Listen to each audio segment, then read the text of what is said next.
Mallikarjuna circle నుండి Patel road మొత్తం NTR circle వరకు, అలాగే బెంగుళూరు రోడ్ అంతా బీటీ కాలేజ్ గ్రౌండ్ వరకు లైట్స్ కనిపిస్తున్నాయి అంటే కోట్ల గంగమ్మ జాతర జరుగుతున్నట్టే కదా. మదనపల్లిలో ఉండే వాళ్ళకైతే ఈ విషయం ఖచ్చితంగా తెలిసే ఉంటుంది.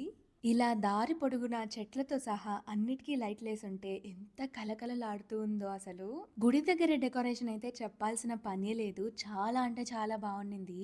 టెంకాయ పువ్వులు, టెంకాయ ఆకులు, రంగురంగుల పువ్వులు, రకరకాల లైట్లు, అబ్బా చాలా బాగుండింది అసలు. డైరెక్ట్ గా చూస్తే ఇంకా బాగుండింది. ఫైనల్ గా అమ్మవారి దర్శనం అయితే చాలా ప్రశాంతంగా జరిగింది. అలా అమ్మవారిని చూస్తుంటే ఇంకాసేపు అలా చూస్తూ ఉండిపోదామా అనిపించేలాగా ఉండింది. ఏదేమైనా ఇలా జాతర చూడ్డానికైనా, ప్రశాంతంగా దర్శనం జరగడానికైనా అదృష్టం ఉండాలి అనిపిస్తుంది. మీరేమంటారు? ఈ వీడియోకి ఇంతే. మరో వీడియోతో మీ ముందుకొస్తాను. అంతవరకు సెలవు. బాయ్.